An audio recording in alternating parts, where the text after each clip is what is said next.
அதுக்கு மேலே என்னன்னா, உங்கள் நாட்டில் ஆக்கிரமிப்பு செய்யப்பட்ட காஷ்மீருக்குள்ளே உட்காந்துரு நீங்கள் எந்தெந்த இடத்துலலாம் தீவிரவாதி முகாம்கள் வைத்திருக்கிறீர்கள் என்பது எனக்கு தெரியும்டா, ஒரே ராத்திரியில் உங்களை என்னால் அழிக்க முடியும்டா அப்படிங்கிறத ப்ரூவ் பண்ண நாள் தான் ஆபரேஷன் செந்தூர்.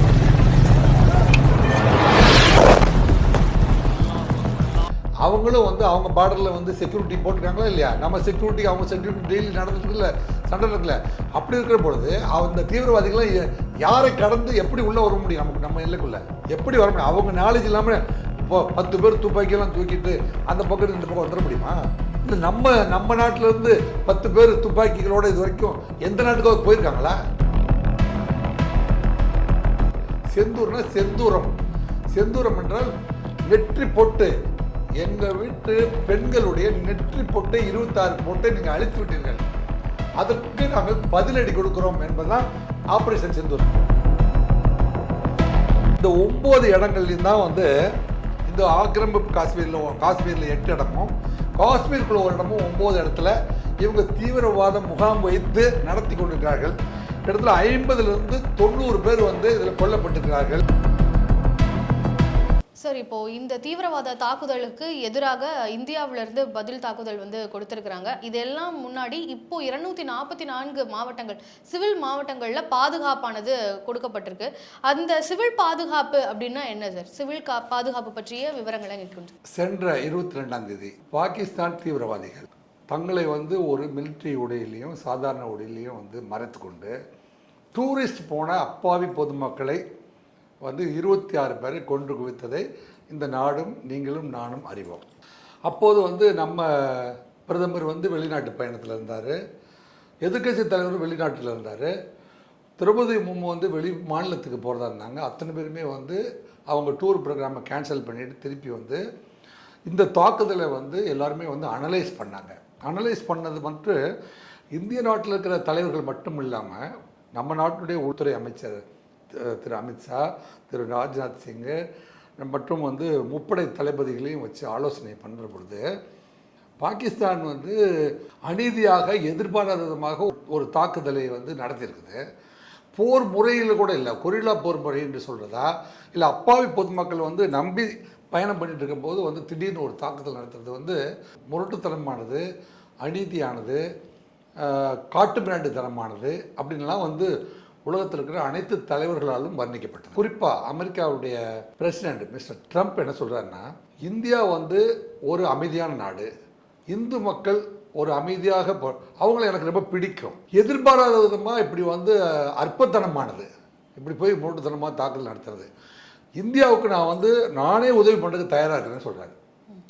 நீங்கள் ரஷ்யாவுடைய அதிபர் புட்டின் அவர் வந்து பார்த்துட்டு இது வந்து முரட்டுத்தனமானது, அற்பத்தனமானது, எதிர்பாராத தாக்குதல் வந்து அப்பாவி பக்கம் மக்கள் மீது நடத்துனது அநியாயம்னு சொல்கிறார். இப்போ இப்படி உலக நாடுகளில் இப்போ இஸ்ரேலுடைய பிரதமர் வந்து சொல்கிறாரு. இப்போ நீங்கள் பாகிஸ்தானுடைய பிரதமர் பார்த்தீங்கன்னா, இந்தியா எங்கள் மீது தாக்குதல் நடத்தினால் நாங்களும் அதுக்கு தாக்குதல் நடத்துவோம்னு அவர் பாட்டுக்கு அறிக்கை விட ஆரம்பிச்சிட்டார். இப்போ இந்தியா வந்து காஷ்மீர்லேருந்து கன்னியாகுமரி வரைக்கும் பார்த்திங்கன்னா ஒரு நீண்ட நிலப்பரப்பு, நம்ம 38 ஸ்டேட்டை வச்சு ஜனநாயக முறையில் மனிதாபிமான முறையில் ஆட்சி நடத்தி கொண்டிருக்கிற ஒரு நாடு. மனிதாபிமானம்னா நீங்கள் அடிப்படையே பார்த்தீங்கன்னா நம்மளது வந்து சகிப்புத்தன்மை இருக்கிற நாடு. நம்ம நாடு எப்பேற்பட்ட நாடுன்னு பார்த்தீங்கன்னா, இந்த நாடு வந்து சமநிலை கலாச்சாரமும் சமய சார்பின்மையும் மக்களாட்சி முறையும் அமைந்திருக்கிற ஒரு நாடு. இப்படி ஒரு நாடு வந்து வெற்றிகரமாக 75 ஆண்டுகள் நடைபெற்றது இல்லை. அப்போ இவ்வளோ பெரிய ஒரு நாட்டில் ஒரு ஜனநாயகத்தை நம்ம கடைப்பிடிச்சிட்டு வரும்பொழுது 1971க்கு பிறகு போர் இல்லாத ஒரு சூழ்நிலை இருக்கிற பொழுது நம்ம வந்து இது என்னடா அனலைஸ் பண்ணிட்டு இருக்கும்போதே இந்தியா என் மீது தாக்குதல் நடத்தினால் நான் வந்து எதிர் தாக்குதல் நடத்துவேன், ஏன் தாக்குதல் பயங்கரமாக இருக்கும் அப்படின்னு வந்து அங்கேருந்து அறிக்கைகள் வருது, நீங்கள் பார்த்துருப்பீங்கன்னு நினைக்கிறேன். ஸோ அதன் அடிப்படையில் தான் 244 சிவில் மாவட்டங்கள் அப்படின்னு தேர்ந்தெடுத்தாங்க. 244 சிவில் மாவட்டங்களை இந்தியாவில் எதெல்லாம் நம்மகிட்ட எவ்வளோ புள்ளி உரம் இருக்குதுங்கிறதுக்கு இது ஒரு எடுத்துக்காட்டு.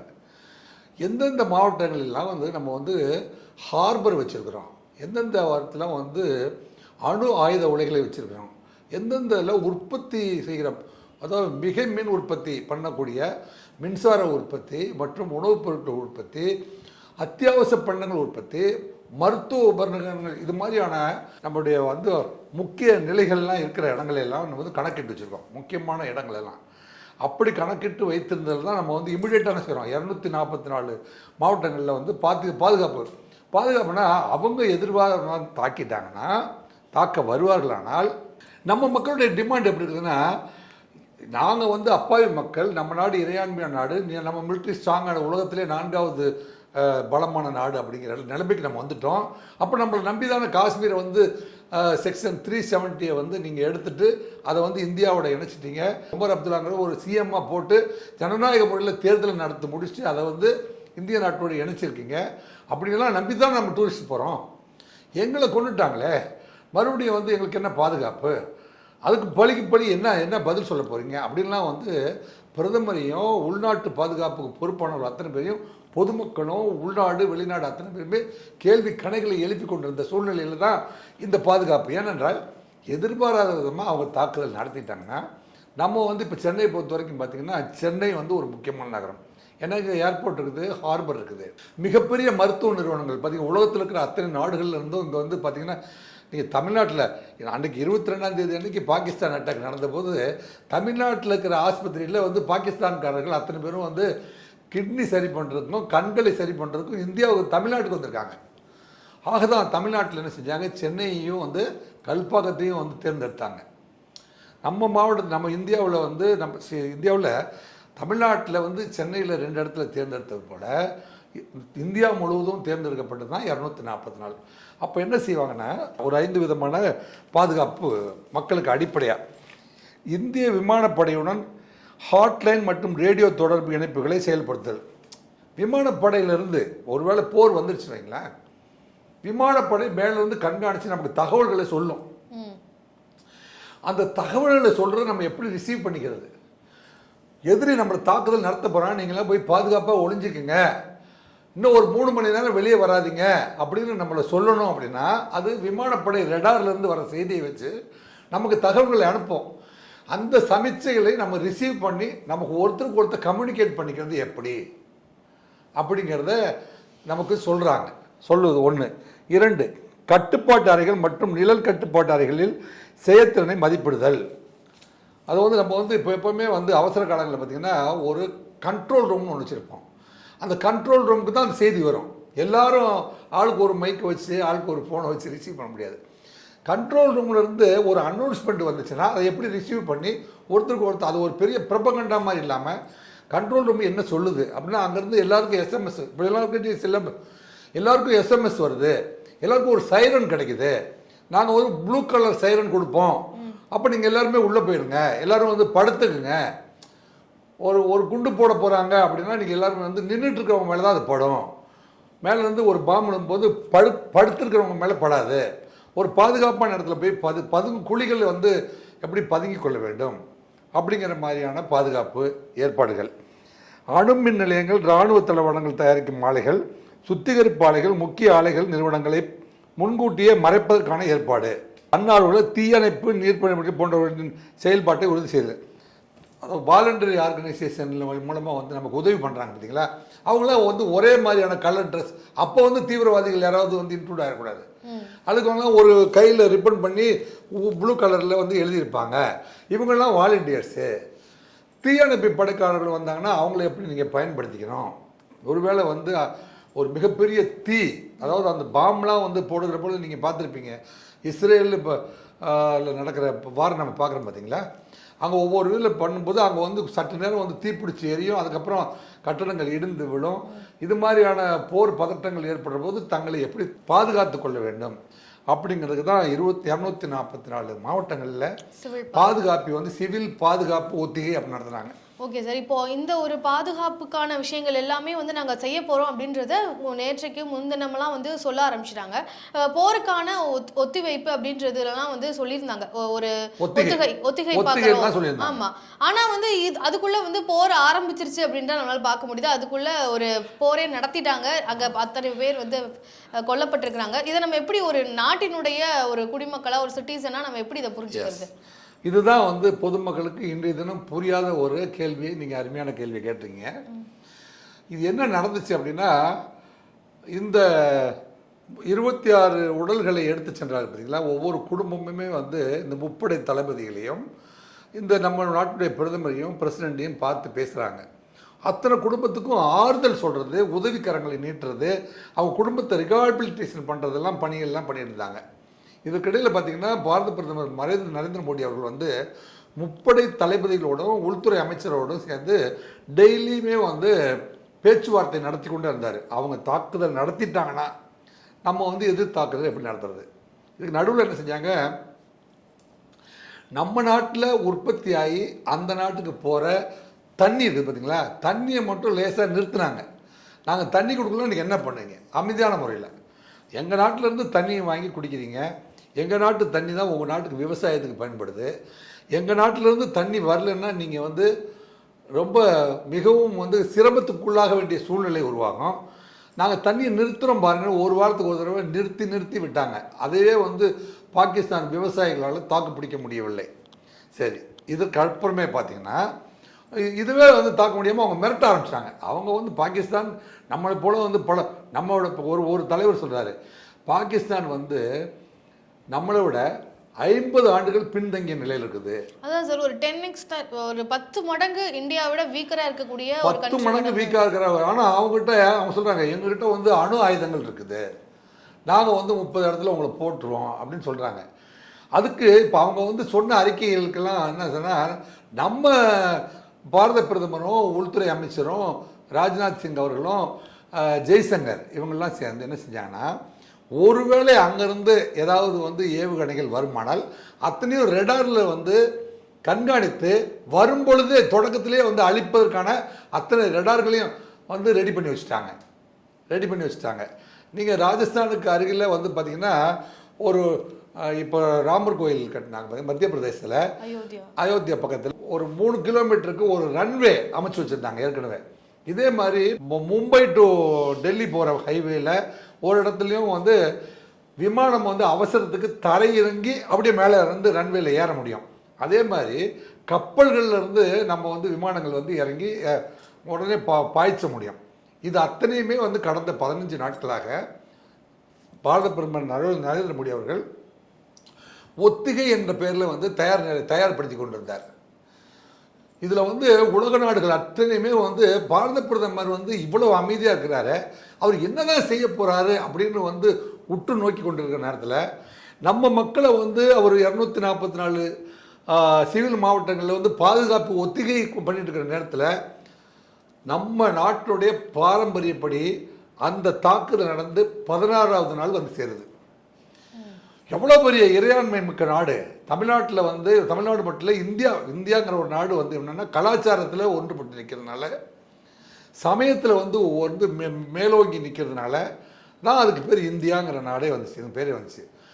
இந்திய நாட்டில் வந்து ஒரு மனிதர் இறந்து போயிட்டா அவங்க வந்து 15 நாட்கள் வந்து அவங்களுடைய ஆத்மா வந்து அவர்கள் வீட்டை சுற்றி கொண்டிருப்பதாகவும் அல்லது அவர் வாழ்ந்த இடத்துல வந்து இருப்பதாகவும், இப்போ என்னங்க வாழ்ந்த இடத்துல வந்து அது வந்து நிலைத்திருக்கும் என்றும் 16வது நாள் அந்த குடும்பத்தில் காரியம் செய்ததுக்கு அப்புறம் தான் வந்து அது பிறந்த இடத்துக்கு போய் புறப்பட்ட இடத்துக்கு போய் சேரும் அப்படிங்கிறது இந்திய நாட்டுடைய ஐதீகம். அந்த 16வது நாள் போகும்போது அவருக்கு மனசுக்கு பிடிச்சதை செஞ்சால் தான் சாந்தி அடைஞ்சு போகும் அப்படின்னு நினைக்கிறது ஒரு ஐதீகம். ஸோ நேற்றோட அந்த 16வது நாள் முடியுது சார். அதே மாதிரி இப்போ இந்த ஒரு தாக்குதல் அப்படின்னு வந்து பார்க்கும்போது பகல்காம் தாக்குதலுக்கு பொறுப்பேற்க வேண்டியது இந்திய அரசாங்கம் தான் அப்படின்ற குற்றச்சாட்டை வந்து முன் வச்சாங்க. அந்த மாதிரியான விமர்சனங்கள் வந்து வைக்கப்பட்டது. அது வந்து விமர்சனங்கள்மா, பொறுப்பேற்கிறது அவன் பொறுப்பேற்றுட்டான். யார் இஸ்லாமிய தீவிரவாதத்தை சேர்ந்த அவங்க தான் இந்த தீவிரவாதத்தை வந்து பண்ணாங்கன்றது அவங்க ஒத்துக்கொள்ளல. ஆனா இந்திய அரசாங்கம் தான் அப்படி சொல்றாங்க.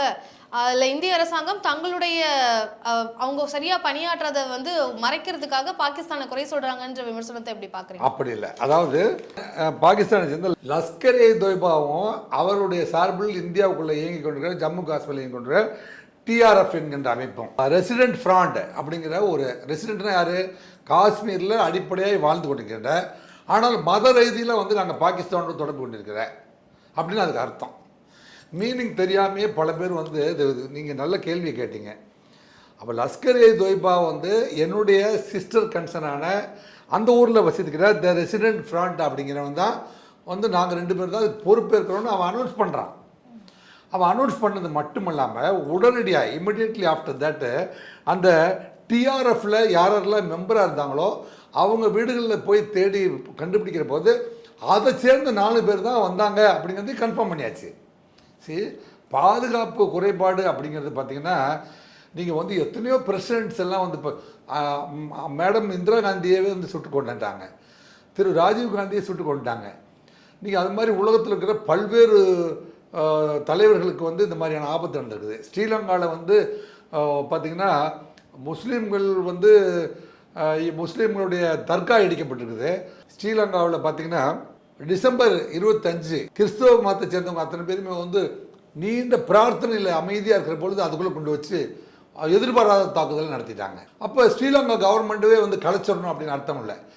யாருமே எதிர்பாராத இருக்கும்போது அவங்க வந்து தீவிரவாதிகள் அந்த சந்தர்ப்பத்துக்காகவே வந்து பிளான் பண்ணிட்டு இருந்து எப்போ வந்து கண்ணை மூடி அமைதியாக தியானத்தில் இருப்பானோ, எப்போ வந்து ஒரு டூரிஸ்ட் பிளேஸில் வந்து பாதுகாப்பட்ட கேஷுவலாக வந்து எல்லாருமே வந்து சாதாரண நிலையில் இருப்பாங்களோ அந்த இடத்துல போய் தாக்குதல் நடத்தலாம் அப்படின்னு திட்டம் போட்டாங்க அவங்க. அதான் சார், ஆர்டிகல் 370 வந்து நீக்கிற போதே வந்து இந்த காஷ்மீர்ல எந்தவித தீவிரவாத தாக்குதலும் நடக்காம பார்த்து கொள்றது அரசாங்கத்துடைய பொறுப்பு அப்படின்னு தானே சொல்லியிருந்தாங்க. ஆனா அதுல இருந்து தவறிட்டாங்க அப்படின்ற ஒரு குற்றச்சாட்டு தானே. அதாவது செக்யூரிட்டி லேப்ஸ் அப்படிங்கிறதுமா அப்சல்யூட், நான் வந்து செக்யூரிட்டியில் ரொம்ப நாள் ஒர்க் பண்ணியிருக்கேன். Absolute security cannot be maintained. அதுங்க அதாவது ஒரு செக்யூரிட்டிங்கிறது இப்போ நீங்கள் உங்களுக்கு பாதுகாப்பு அச்சுறுத்தல் இருக்குது அப்படின்னு சொன்னால் உங்களுக்கு அந்த அச்சுறுத்தல்கள் என்ன மாதிரியான அச்சுறுத்தல் இருக்குதோ உங்களை சுற்றி ஒரு பாதுகாப்பு வளையத்தை போட்டு உங்களுக்கு ஒரு கன்மேன் கொடுத்து உங்களை பாதுகாப்பாக வச்சுக்கலாம். ஆனால் அது வந்து ஒரு டூரிஸ்ட் ஸ்பாட்டு, அது வந்து கேஷுவலாக இருக்குது. இப்போ நாங்கள் வந்து ஃப்ரீயாக இருக்கிறதுக்கு தான் அங்கே வந்து எங்கே பார்த்தாலும் போலீஸாக நிற்க வச்சுட்டாங்க அப்படின்னு சொல்லுவாங்களா இல்லையா? 1,80,000 ராணுவ வீரர்கள் வந்து அந்த இதுலேருந்து பணி நிமித்தம் செய்யப்பட்டாங்க அப்படின்ற ஒரு இதையும் வைக்கிறாங்களே சார். இல்லை, பணி நியமனம் வந்து அந்த அவங்கெல்லாம் பார்டரில் இருப்பாங்கம்மா, டூரிஸ்ட் பிளேஸ்குள்ளே வர மாட்டாங்க. டூரிஸ்ட் பிளேஸ்குள்ளே வந்து நீங்களாம் வந்து ஜாலியாக ஆடி பாடி இருப்பாங்க, நான் வந்து சுற்றி நிற்பேன் அப்படி நிற்பாங்களா மிலிட்டரிக்காரவங்க? ஆனா காஷ்மீரை பொறுத்த வரைக்கும் அந்த மாதிரியான ஒரு இல்லைப்பா, நாங்கள் கூட இப்போ நாங்கள் வந்து சென்னை போலீஸ் இருக்கணும் வைங்களேன், நாங்களாம் வந்து நீங்கள் மெரினா பீச்சில் வந்து நீங்கள் எவ்ரி டே டூர் வர்றாங்க, வெளியூர்கள்லேருந்து வராங்க, டூரிஸ்ட் பஸ் கொண்டு நிறுத்திட்டு வராங்க, காதலர்கள் பேசியிருக்காங்க, நண்பர்கள் பேசியிருக்காங்க. அங்கேயும் வந்து ஒரு நாளைக்கு 500 போலீஸ் இருக்காங்க. கடலில் யாராவது விழுந்துட்டு அதை காப்பாற்றுறதுக்கும் வந்து மெரைன் போலீஸ் கூட அங்கே இருக்காங்க, உமன் போலீஸ் இருக்காங்க, ஜென்ட்ஸ் போலீஸ் இருக்காங்க. நீங்கள் கொஞ்ச நாளுக்கு முன்னாடி பார்த்தீங்கன்னா ஒரு கணவன் மனைவி பேசிகிட்டு இருக்கும்போது ஒரு கான்செப்டில் போய் நீங்கள் 2 பேரும் கணவன் மனைவியான்னு கேட்டார். சார் இது பிரைவசி, இது டூரிஸ்ட் பிளேஸு, நாங்கள் 2 பேரும் நண்பர்கள் உட்காந்து பேசினா கணவன் மனைவின்னு எப்படி கேட்பீங்கன்னு ஒரு பெரிய சண்டையே வந்துச்சு. அதான் டூரிஸ்ட் பிளேஸ் அப்படிங்கிறது வந்து ஒரு இண்டிபெண்டா அவங்க சுதந்திரமாக. காஷ்மீருடைய சூழலும் சென்னையுடைய சூழலும் வெவ்வேறு தானே? இல்லைம்மா, காஷ்மீருடைய சூழ்நிலை பார்த்தீங்கன்னா உங்களுக்கு அங்கே ஒரு இஸ்லாமியரே வந்து முதலமைச்சர் ஆக்கியாச்சு. இங்கேருந்து வந்து இப்போ வந்து இலங்கை ஃபார் எக்ஸாம்பிள், இலங்கையில் வந்து தமிழர்கள் வாழ்கின்ற இடத்துல வேறு வேறு மக்களையெல்லாம் கொண்டு வந்து குடியமர்த்துறாங்க, கட்டாய குடியமர்த்தல் பண்ணினாங்க.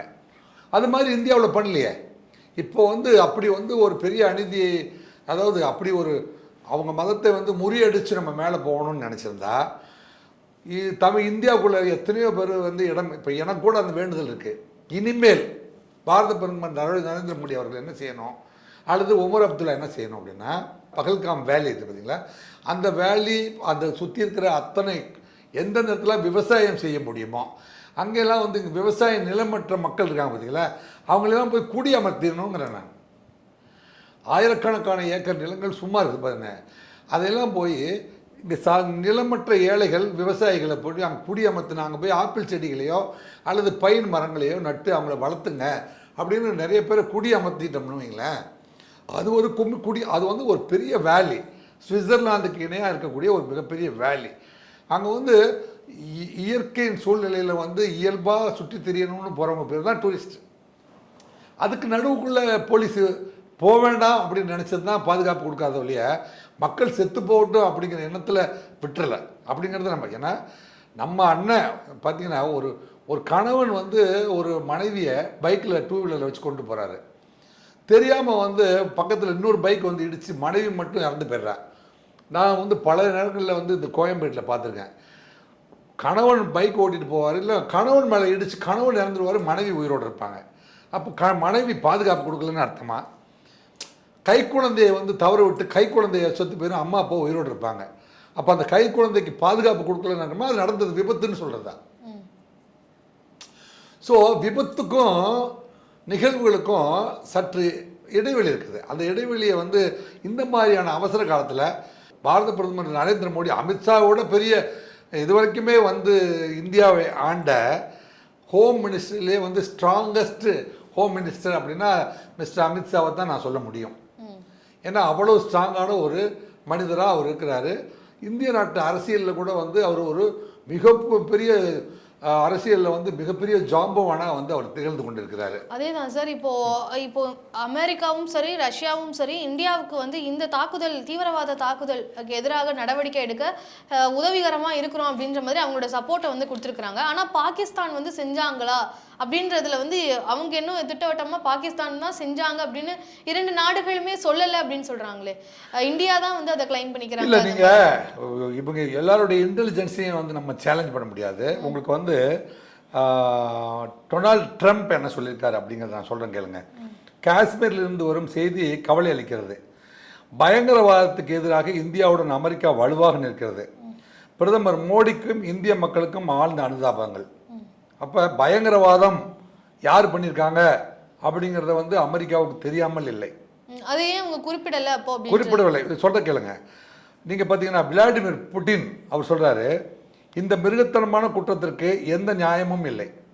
இந்த மிருகத்தனமான குற்றத்துக்கு எந்த நியாயமும் இல்லை. பயங்கரவாதத்துக்கு எதிரான போரில் இந்தியாவுக்கு அனைத்து ஒத்துழைப்பையும் ரஷ்யா தொடர்ந்து வழங்கும். அப்போ எவ்வளோ தூரம் அவன் மனம் பாதிக்கப்பட்டு இப்படி தன்னிச்சையாக முன் வந்து இஸ்ரேல் பிரதமர் பாருங்க, பெஞ்சமின் நெதன்யாகு அவர் என்ன சொல்றாரு, இந்த காட்டு மிராண்டுத்தனமான தாக்குதலுக்கு கண்டனம் தெரிவிக்கின்றேன். காயமடைந்தவர்கள் விரைவில் குணமடைய வேண்டும். பயங்கரவாதத்தை எதிர்த்து இந்தியாவுடன் இணைந்து போராடுவோம். இது யாரு? உலக நாடுகளிலேயே வந்து மிக முக்கியமான நாடுகளை கருதப்படுகின்ற இஸ்ரேலு, என்னங்க ரஷ்யா, அமெரிக்கா ஆகிய 3 நாடுகளுமே வந்து நமக்கு வந்து உதவிக்கரம் நீட்டி இருக்குது, அல்லது நேசக்கரம் நீட்டி இருக்குது, அல்லது அனுதாபத்தை தெரிவித்திருக்காங்க. இம்மிடியட்டாக இந்தியாவுக்கு எந்த விதமான உதவியும் செய்யறதுக்கு நாங்கள் தயார் அப்படின்னு சொல்லிட்டாங்க. ஆனால் யாருமே வந்து பாகிஸ்தான் தான் அதை செஞ்சிருக்கிறாங்க. பாகிஸ்தானுக்கு எதிராக இந்தியா கூட துணை நிற்போன்ற அந்த ஒரு வார்த்தையை அதாவது எனக்கு தெரிஞ்சுமா நீங்க ஓராள் தான் வந்து ரொம்ப தைரியமான ஆள் நான் நினைக்கிறேன். ஏன்னா பாகிஸ்தான் தான் சொல்லணும்னு நீங்க விரும்பல. இல்ல அந்த மாதிரியான கேள்விகள் வந்து வைக்கப்படுது சார் மக்கள் மன்றத்துல. இல்ல வைக்கப்படட்டும். இதுல என்ன செஞ்சிருக்குதுன்னா லஷ்கர்-இ-தொய்பா டிஆர்எஃப் ஆட்களை வந்து ரகசியமாய் அழைத்து விசாரணை செய்தார்கள். அதுல ஒரு ஆள் வந்து அந்த ஒரு பாலத்து மேல கொண்டு போய் எந்த வழியா நீங்க வந்தீங்கன்னு செக் பண்ண போனா பாலத்திலிருந்து அந்த ஆற்றுல குதிச்சு இறந்து போயிட்டாரு நேற்று காஷ்மீரில். அவர்கிட்ட கன்ஃபெஷன் வாங்கியிருக்காங்க. அந்த கன்ஃபெஷனில் என்ன சொல்லுது அப்படின்னா, நாங்கள் வந்து பாகிஸ்தான் போர் பயிற்சி முகாமில் நாங்கள் பயிற்சி எடுத்தோம்னு சொல்கிறோம்.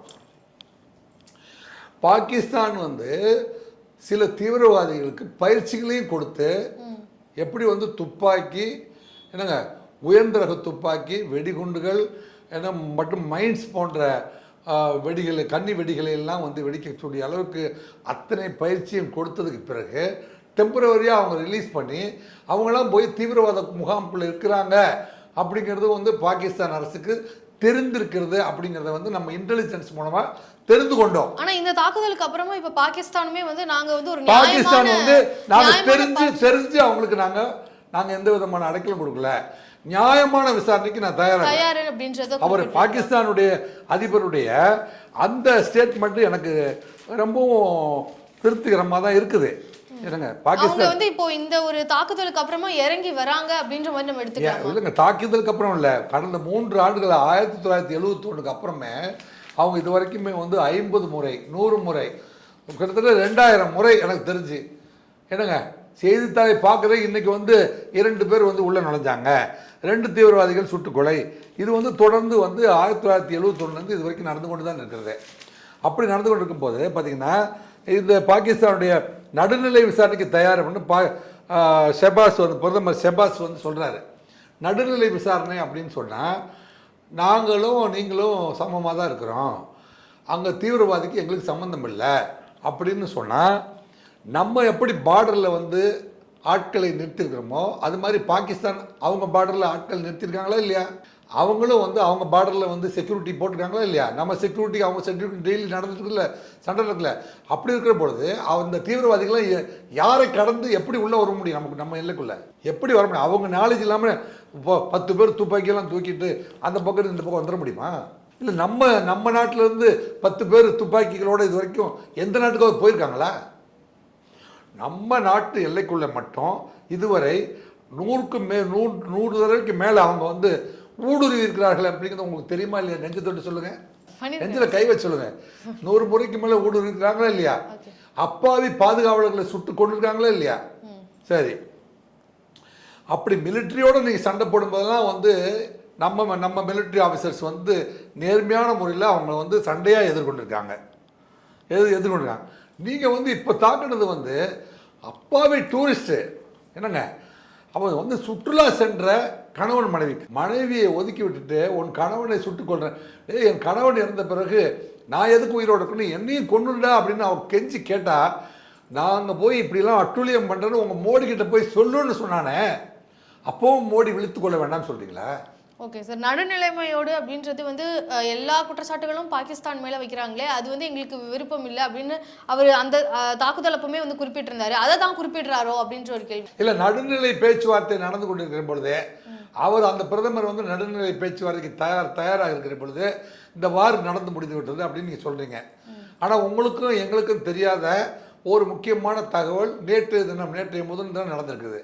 அது என்ன தகவல்னு இப்போ ஊடகத்தின் வாயிலாக நம்ம வந்து உலகத்துக்கு சொல்ல வேண்டிய கடமை நமக்கு இருக்குது. இதில் வந்து அவர் கேட்டார் பார்த்தீங்களா, நடுநிலையில் வந்து நம்ம பஞ்சாயத்து வச்சுக்கலான்னு கேட்டார் பார்த்தீங்களா. அதன் அடிப்படையில் வந்து ஐக்கிய நாடுகள் பாதுகாப்பு குழு வந்து ஒரு பீஸ் கமிட்டி மீட்டிங் வச்சாங்க. ஐக்கிய நாடுகள் பாதுகாப்பு குழு பாதுகாப்பு கவுன்சிலிங் கூட்டம் இருக்குது பார்த்தீங்களா. அந்த கூட்டத்தை வந்து அவசர கூட்டமாக கூட்டப்பட்டது. அதில் மெம்பராக இருக்கிற அத்தனை நாடுகளுமே அதில் பங்கேற்றார்கள். அந்த மீட்டிங்கில் எப்போவுமே கான்ஃபரன்ஸ் நடக்கும்போது ஒரு பெரிய ஹாலில் வைக்கிறது வழக்கம். ஆனால் இது வந்து ஒரு இம்பார்ட்டண்ட் டாபிக் அப்படின்னு சொல்கிறதுனால இது வந்து ஒரு கான்ஃபிடென்ஷியல் ரூமில் வச்சு நடத்துனாங்க.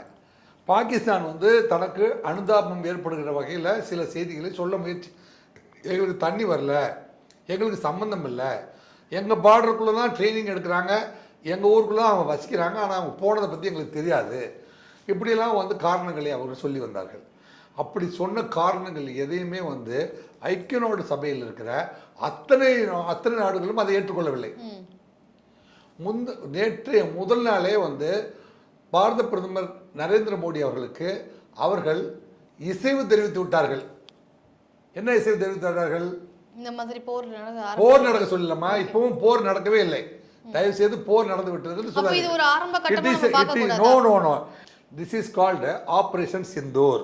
என்னங்க, இதில் வந்து நம்ம போர்படை, நம்ம அறிவாற்றல், இந்தியாவுடைய அறிவாற்றல், இந்தியாவுடைய இன்டெலிஜென்ஸ் கெப்பாசிட்டி, நாங்கள் எவ்வளோ பெரிய அறிவாளி அப்படிங்கிறத வந்து ஆபரேஷன் சிந்தூர் வழியாக பாரத பிரதமர் நரேந்திர மோடி அவர்கள் உலக நாடுகள் மத்தியில் நிறுவி இருக்கிறாரு அப்படின்னு சொன்னால் அது மிகையாகாது. ஏனென்றால் ஆபரேஷன் சிந்தூர் அப்படின்னா என்ன தெரியுமா? என் நாட்டு மக்கள் என்னங்க, பூவோடு பொட்டோடு வாழ்கின்ற பெண்கள் நெற்றியில் வைக்கிற குங்குமம் பார்த்தீங்களா, அது செந்தூரம்னு பேர். அதுக்கு பேர் தமிழ் பேர் தான் அது சிந்தூர்னு வந்து வடக்கில் சொல்கிறாங்க. It is not Sindoor, it is Senthoor. செந்தூர்னா செந்தூரம். செந்தூரம் என்றால் நெற்றி பொட்டு. எங்கள் வீட்டு பெண்களுடைய நெற்றி பொட்டை 26 பொட்டை நீங்கள் அழித்து விட்டீர்கள், அதற்கு நாங்கள் பதிலடி கொடுக்குறோம் என்பதுதான் ஆபரேஷன் சிந்தூர். தயவு செஞ்சு நீங்கள் தமிழ் பெண் தானே, தயவு செஞ்சு it is not Operation Sindoor அப்படின்னு நீங்கள் பேசுனீங்கன்னா உங்களுக்கு புரியாது. It is Operation Senthoor. செந்தூரம் என்றால் சிகப்பு, சிகப்பு என்றால் திலகம்.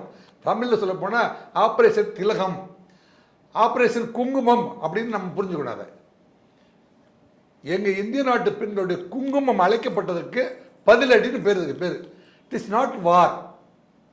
அதுக்கு மேலே என்னன்னா, உங்கள் நாட்டில் ஆக்கிரமிப்பு செய்யப்பட்ட காஷ்மீருக்குள்ளே உட்காந்துரு நீங்க எந்தெந்த இடத்துல தீவிரவாதி முகாம்கள் வைத்திருப்பீர்கள் என்பது எனக்கு தெரியும்டா, ஒரே ராத்திரியில் உங்களை என்னால அழிக்க முடியும்டா அப்படிங்கிறத ப்ரூவ் பண்ண நாள் தான் ஆபரேஷன் செந்தூர். இதுக்காக நீங்க பெருமைப்படுறதை விட்டு நீங்க இன்டெலிஜென்ஸ் ஃபெயிலியரா என்னங்க சாதாரண ஊடகவியல் மாதிரி பேசக்கூடாது இப்பெல்லாம். ஏனென்றால் இந்திய நாடு ஒரு இறையாண்மை மிக்க நாடு. இந்திய யாவரும் என்னுடன் பிறந்தோரும் நம்ம ஒவ்வொரு நாளும் வந்து ஸ்கூலில் போய் உறுதிமொழி எடுக்கிறோமா இல்லையா? நீங்கள் படித்த ஸ்கூலில் சொல்லி கொடுத்தாங்க இல்லையா? இந்தியா என் தாய்நாடு, இந்தியர் யாவரும் என்னுடன் பிறந்தோர் அப்படிங்கிறத உறுதிமொழியை நீங்கள் சொல்லியிருக்கீங்களா இல்லையா? அப்போ காஷ்மீரில் ஒருத்தர் செத்துருந்தாலும் சரி, கன்னியாகுமரி, இப்போ நம்மளை பொறுத்த வரைக்கும் காஷ்மீர் கன்னியாகுமரி ஒரு எல்லையாக வச்சுருக்க மொழிய ஒன்றியங்கள் ஜாதியே, ஒன்றியங்கள் ரீதியே, உலக மக்கள் யாவரும் ஒருவர் பெற்ற மக்களே அப்படின்னு நம்ம நேசிக்கிற மக்கள் தான் வந்து இந்திய மக்கள். அதனால தான் வந்து டொனால்டு ட்ரம்ப் திரும்பி திரும்பி என்ன சொல்கிறாரு அப்படின்னு பார்த்தீங்கன்னா, இந்திய மக்கள் ஒரு இறையாண்மை மிக்க மக்கள், அவங்களுடைய இயல்பு நிலை வாழ்க்கை, அவங்க கலாச்சாரம் எனக்கு ரொம்ப பிடிக்கும், அதனால நான் இந்தியாவை நேசிக்கிறேன். அவர் சொல்கிறாரு, மோடியை பிடிக்குங்கிறதுனால மட்டும் வந்து இந்தியாவை நேசிக்கல டொனால்டு ட்ரம்ப். அவர் வந்து இந்திய மக்கள் ஒரு இறையாண்மை மிக்க மக்கள், அவங்க தேர் ஹார்டு ஒர்க்கர்ஸு, அவங்க நல்லா படிக்கிறாங்க, அவங்க தொழிலில் கவனமாக இருக்காங்க, அவங்க சின்சியாரிட்டி, அவங்க கலாச்சாரம் இத்தனையும் எனக்கு பிடிச்சிருக்கனால எனக்கு இந்தியா பிடிக்கும். அப்படிப்பட்ட ஒரு அமைதியான மக்களை போய் இந்த பாகிஸ்தான் தீவிரவாதிகள், இப்போ கூட நான் பாகிஸ்தான் சொல்ல பார்த்தீங்களா, பாகிஸ்தானை சேர்ந்த தீவிரவாதிகள் வந்து அப்பாவி மக்களை போய் கொள்கிறார்களே அப்படின்னு தான் நம்ம அனுதாபம் பெற்றுக்கிறோம் ஒழிய, அதே சமயத்தில் நேற்றைய முன்தினம் ஐக்கிய நாடு பாதுகாப்பு குழுவில் கலந்து கொண்ட அத்தனை தலைவர்களுமே கிட்டத்தட்ட பாகிஸ்தான் ஆதரவு நிலையை மறுத்து விட்டார்கள்.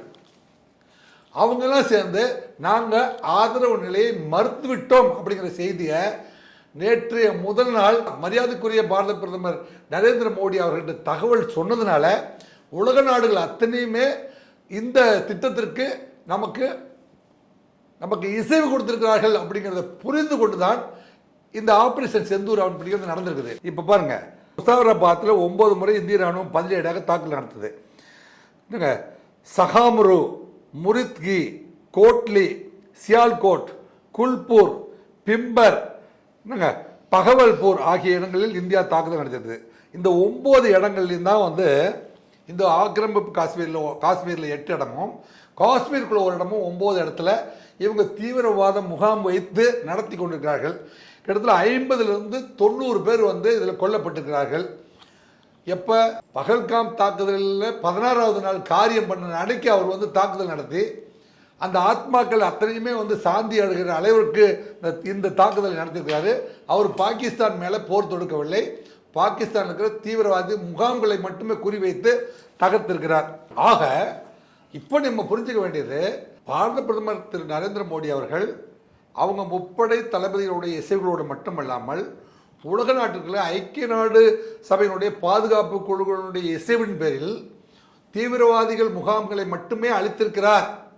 ஆனால் பாகிஸ்தானுடைய பிரதமர் இதை தவறாக புரிந்து கொண்டு, இல்லை இதனால் வந்து கோபம் அடைந்து, ஒருவேளை அவர் ஏற்கனவே சொன்னபடி எங்களுக்கும் பதில் தாக்குதல் நடத்துறதுக்கு எங்களுக்கு தெரியும், எங்ககிட்டையும் அந்த மாதிரி ஆயுதங்கள் இருக்குதுன்னா அவர் பேசுவாரானால், ஒருவேளை அதுக்கு அவர் முன் வருவாரானால் நம்ம மக்களை பாதுகாப்பாக வச்சுக்கணும் அப்படிங்கிறதுக்காகத்தான் அந்த நம்ம என்ன செஞ்சுருக்கோம், 244 மாவட்டங்களுக்கு அலர்ட் கொடுத்து எல்லாரும் வந்து பாதுகாப்பான முறையில் இருங்க, நம்ம பக்கம் இருந்து ஒரு உயிர் கூட சேதம் அடையக்கூடாது அப்படிங்கிறதுல ரொம்ப கவனமாக இருக்கிறாரு அப்படிங்கிறதுக்கு தான் இந்த 204 சிவில் மாவட்டங்களுடைய பாதுகாப்பு ஒத்திகை. புரியுதா உங்களுக்கு? Very good. ஆக உங்கள் ஊர் திருநெல்வேலியை நான் கேள்விப்பட்டேன், கரெக்டா? உங்க ஊர்ல மட்டும் வந்து ஒருத்தனை வெட்டுனா பதிலுக்கு அவனுடைய நினைவு நாளுக்குள்ள வெட்டுறீங்களா இல்லையா? உங்க ஊர்ல வெட்டினா அது நியாயம், அது நியாயம். நான் இப்ப சொன்னேன் சார், நியாயப்படுத்த முடியாது சார். அதெல்லாம் உங்க ஊர்ல நடக்குதா நடக்கலையா? நடக்குதுதான் சார், அது சொசைட்டில இருக்கக்கூடிய பிரச்சனை சார். இல்லம்மா, சொசைட்டி பிரச்சனை. அதாவது ஒரு ஊர் அப்படிங்கிறது ஒரு நிர்வாகம் உள்ள ஒரு கட்டமைப்பு உள்ள ஒரு இடம், அதே வந்து ஒரு மாவட்டம், அதே ஒரு நாடு. அப்படிங்கும்போது நம்ம வந்து ஒவ்வொரு கொலைகளுக்குமே வந்து திரும்பி கொலை பண்ணவில்லை. அப்போ we want revenge அப்படின்ற அந்த ஒரு ஹேஷ்டேகோ அது மக்கள் இல்ல, எங்களை பாதுகாப்பு பண்ணிக்கிறோம். அதாவது இந்தியாவை வந்து நாங்கள் பாதுகாத்துக் கொள்கிறோம். அப்போ இப்போ விட்டுட்டே இருந்தால் அவங்க இந்த 9 இடமும் இல்லை, இன்னும் சில இடங்கள் இருக்குது. அது எனக்கு தெரியும், அது உங்களுக்கு நான் சொல்ல தயாராக இல்லை. என்னங்க, இன்னும் வந்து அவங்க பதுங்குழிகள், அவங்களுடைய தீவிரவாதிகள் முகாம்கள்லாம் எந்தெந்த இடங்கள் இருக்குது அப்படிங்கிற அத்தனை பிக்சருமே வந்து இந்தியா எடுத்து விட்டது. இப்போ இந்தியா வந்து பாகிஸ்தான் மீது சத்தியமாக வந்து போர் தொடுக்கவில்லை. ஆனால் எதிரிகள், அதாவது இந்த தீவிரவாத முகாம்களை அழிக்காமல் விடப்போவதில்லை. ஆனால் எதிர்பாராத விதமாக தவறான புரிதலின் காரணமாக ஒருவேளை வந்து பாகிஸ்தான் வந்து உள்ளே வந்து நெருங்குமானால் அதற்கு பதிலடி கொடுக்கவும் தயாராக இருக்கிறது. அப்போ நம் மக்கள் யாருமே வந்து பாதுகாப்பற்ற சூழ்நிலையில் மாட்டிக்கொள்ளக்கூடாது அப்படிங்கிறதுக்கு தான் இந்த 240 மாவட்டங்களில் மட்டும் ஒத்திகை வச்சுட்டு இப்போ நீங்க வந்து இந்த செய்தியை வந்து அத்தனை மக்களுக்குமே வந்து புரியும்படி எடுத்து சொல்லி கொண்டிருக்கிறார். அப்போ ஒரு தாய் உள்ளத்தோடு இந்தியாவுக்கு தலைமை தாங்கி கொண்டிருக்கிற பாரத பிரதமர் அவர்களும் ராஜ்நாத் சிங் அவர்களும் இப்போ ஜெய்சங்கர் போன்றவர்கள்லாம் வந்து சரியான முறையில் இந்த நாட்டை வழிநடத்தி சென்று கொண்டிருக்கிறார்கள். நாட்டுக்கு ஒரு பாதுகாப்பு குந்தகம் ஏற்படுகிற பொழுது எந்தெந்த முறை, இப்போ அவங்க ஏற்கனவே சொல்கிறாங்க, ரஷ்யாவுக்கும் உக்ரைனுக்கும் சண்டை நடக்கும்போது எவ்வளோ சேதம் அடைஞ்சது அப்படிங்கிறது நமக்கு தெரியும்.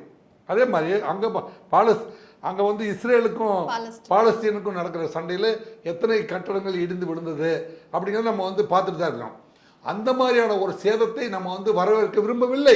சார், இப்போ நீங்க வந்து பாகிஸ்தான் கூட வந்து இந்தியா போர் தொடுக்கல, தீவிரவாத அமைப்புகள் தீவிரவாத இதைத்தான் தெளிவுபடுத்தணும். இப்ப நீங்களும் உங்களை போன்ற ஊடகவியாளர்கிட்ட நான் வந்து ரொம்ப வேண்டி விரும்பி மன்றாடி கேட்டுக்கொள்கிற விஷயம் என்னவென்றால், என்னங்க, இது வந்து பாகிஸ்தான் மீது நம் தொடுக்கப்பட்ட போர் அல்ல.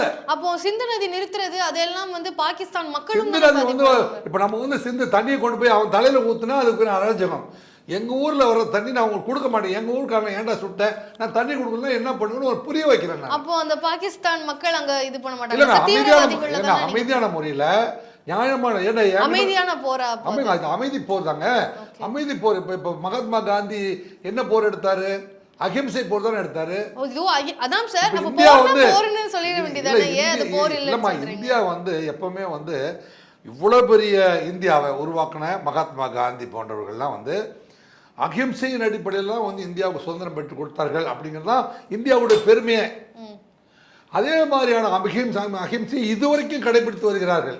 ஏனென்றால் நீங்கள் எங்கள் ஊரில் இருந்து 4 நதிகள்லேருந்து வர்ற தண்ணியை வச்சு தான் நீ விவசாயம் பண்ணுற. ஒரு வாரம் நான் தண்ணி அனுப்பலைன்னா உனக்கு எவ்வளோ சிரமம் பாடுறேன் அப்படி. சரி, நான் வந்து நீங்கள் வந்து 900 கோடி ரூபாய் தான் வந்து உங்கள் நாட்டில் இருந்து பொருட்கள் என்கிட்ட வருது, நான் 6000 கோடி ரூபாய்க்கு உனக்கு அனுப்பிட்டு இருக்கிறேன்.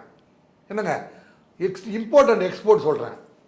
எங்கள் ஊரில் இருந்து பொருட்கள் வரலைன்னா நீங்கள் சாப்பிட முடியாது.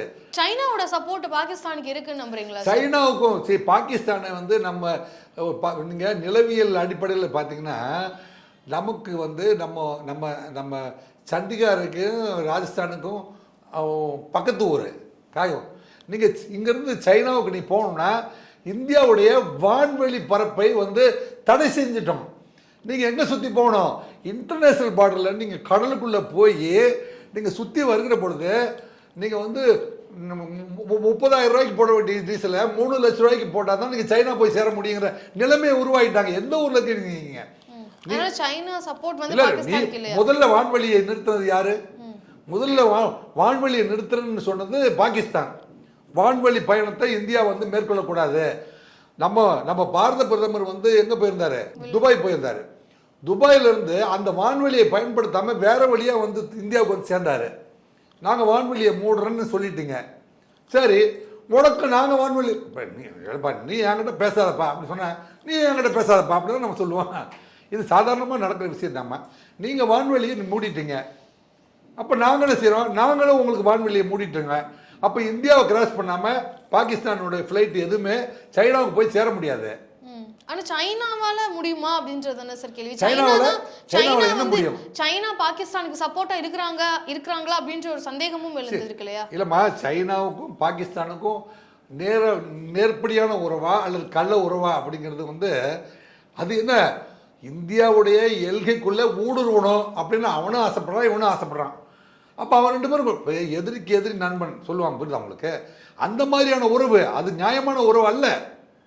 அப்படி நான் வந்து நீங்க வந்து நியாயமா இல்லாத உறவுனால இந்தியாவுக்கு ஆபத்து இழைக்க வாய்ப்பு இருக்கா? அதில் ஆபத்து இப்போ நீங்கள் இந்த நடந்து பார்த்தீங்கன்னா பகல்காம் வந்து சைனா பார்டரில் இருக்குது.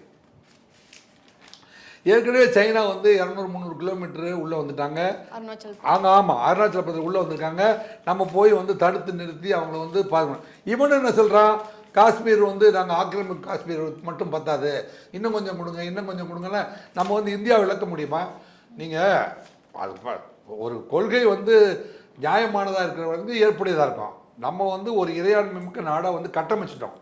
இதுக்கு முன்னாடி 1947க்கு முன்பு அப்படின்னு பார்த்தா இங்கேருந்து நம்ம வந்து பாகிஸ்தான் எல்லை வரைக்கும், அரேபிய நாடுகள் வரைக்குமே வந்து நம்ம இஸ்லாமிய தேசம் வரைக்குமே வந்து நம்ம எல்லையே இருந்துச்சு. அப்போ ஒரு நாடை கட்டமைக்கிற பொழுது எதுலேருந்து எது வரைக்கும் கட்டமைக்கலாம் அப்படிங்கிற போது நீங்கள் பார்த்தீங்கன்னா அப்போ தான் ஜவஹர்லால் நேருவும் வல்லபாய் பட்டேலும் சேர்ந்து காஷ்மீரில் இந்த இடத்துல வச்சுக்கலாம் நமக்கு பாதுகாப்பை. கன்னியாகுமரியில் கடல் இருக்குது, அதுக்கப்புறம் போக முடியாது, அதனால கடலில். ஸோ 12 நாட்டிக்கல் மைல்ஸ் வந்து கடலில் இருக்கும் நம்ம முக்கியமானையும். இங்கே வந்து நம்ம வசிக்கிற இடத்துல இருந்து சில உயரமான மலைப்பகுதி இருக்கிறதுனால இந்த பனிப்பகுதியை கடந்து நமக்கு பாதுகாப்பான இடங்கள்னால இதோட எல்களை வச்சுக்கலாம் அப்படின்னு முடிவு.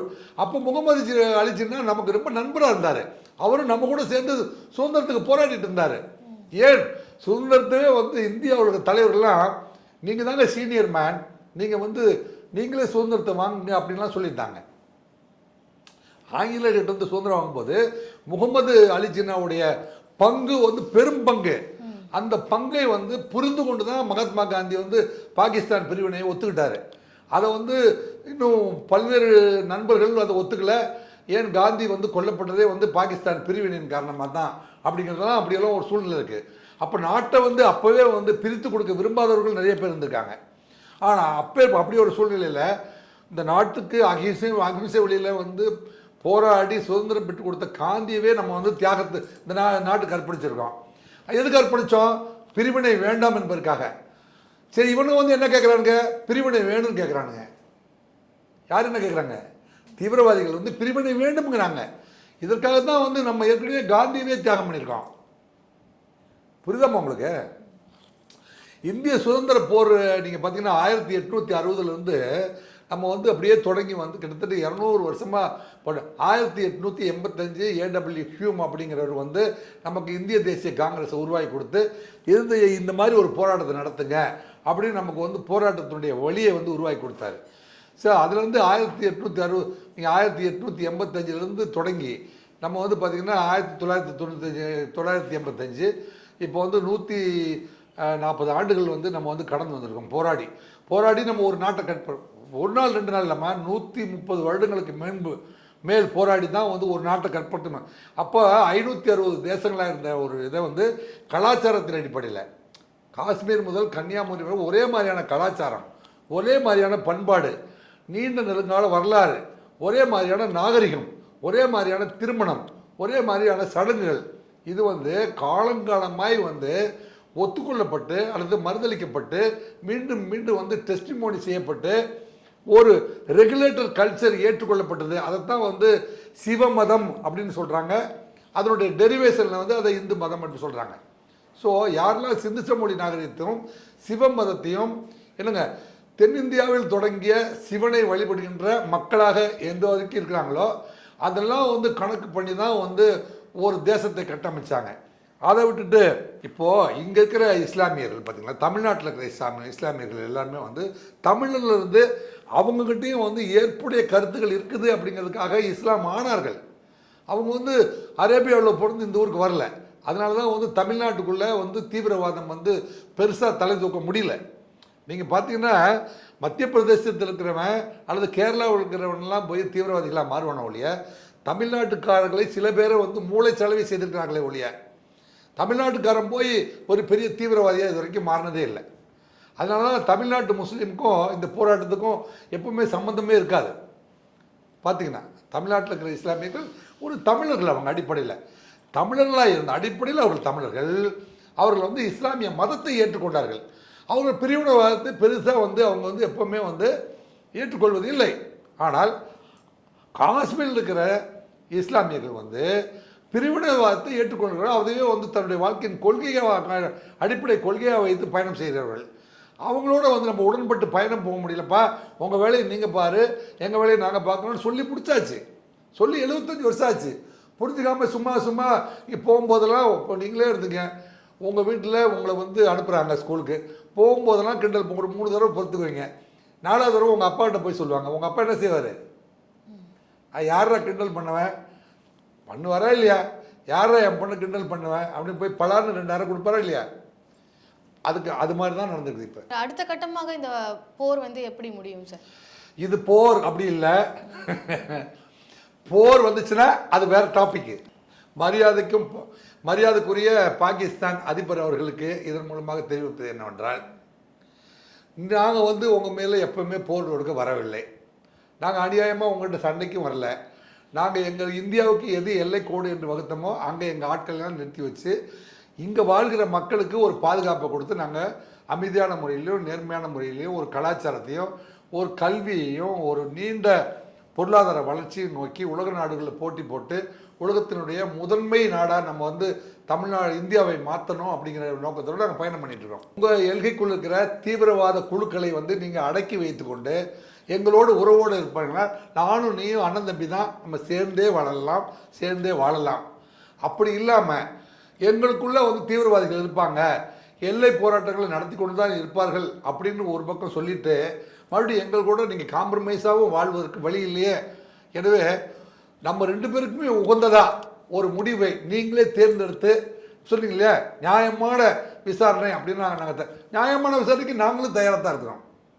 என்னங்க நியாயமான பேச்சுவார்த்தை, என்னங்க 2 பேருக்கும் பொதுவான பேச்சுவார்த்தை, பாதகமில்லாத 2 பேருக்கும் பாதகமில்லாத பேச்சுவார்த்தை ஒன்று நடப்பதற்கு நீங்கள் ஏற்பாடு செய்தீர்களானால் உங்கள் நாட்டு மக்களும் வந்து ரத்தம் சிந்த வேண்டாம், கண்ணீர் சிந்த வேண்டாம். எங்கள் நாட்டு மக்களும் கண்ணீர் சிந்த வேண்டாம், ரத்தம் சிந்த வேண்டாம். எனவே ஒரு நியாயமான பேச்சுவார்த்தை மூலமாக என்னங்க யாரை அணுகினால் எந்த தலைவர் சொன்னால் கேட்பார்களோ, என்னை பொறுத்தவரை இந்தியா தலைவர்கள் யார் சொன்னாலும் கேட்பாங்க. நீங்கள் முன்வர வேண்டும், நியாயமான பேச்சுவார்த்தைக்கு நீங்கள் முன்வர வேண்டும். நீங்கள் இன்னைக்கு கூப்பிட்டா கூட இன்னைக்கு வந்து அவங்க வர்றதுக்கு தயாராக இருப்பாங்க.